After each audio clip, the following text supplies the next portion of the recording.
خود لوقا نے اپنی انجیل کے بارے میں لکھا ہے کہ یہ انجیل اس نے شاہ فیلس کے ساتھ خط و کتابت کی بنیاد پر لکھی ہے۔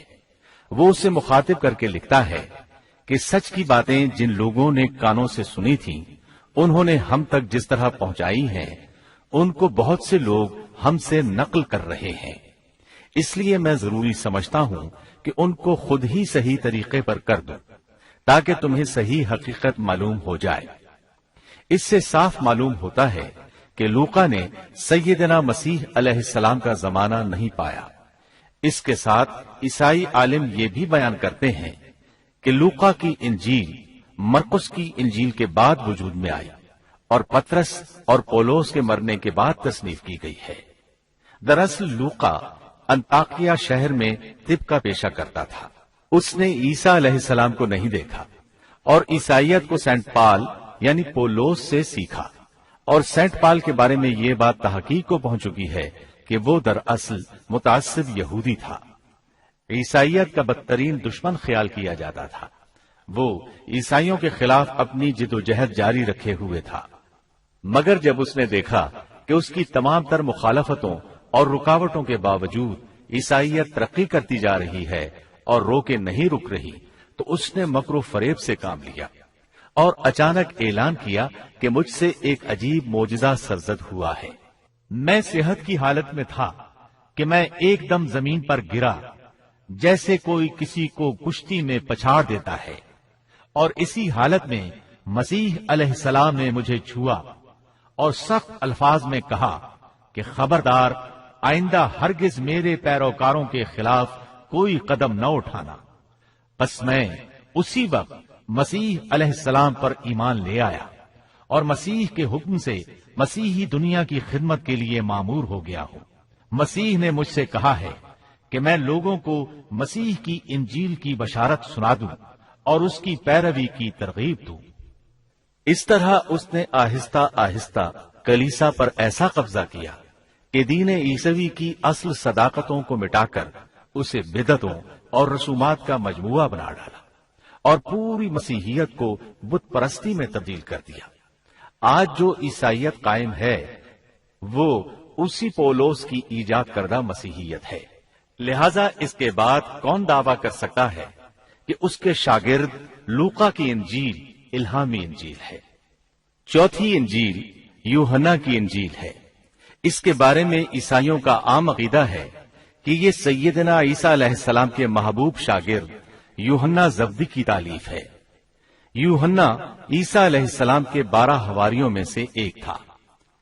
یوحنا کی انجیل کو ان کی انجیل کہا جاتا ہے، لیکن خود عیسائی عالموں کا یہ دعویٰ ہے کہ یوحنا کی انجیل خود یوحنا کی تصنیف کردہ نہیں ہے۔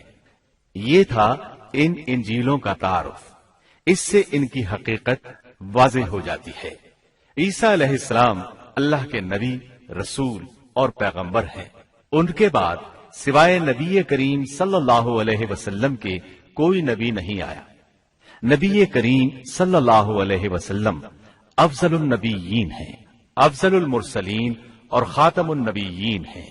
آپ پر اور تمام انبیاء کرام پر اللہ تعالی کی رحمتیں نازل ہوں، آمین۔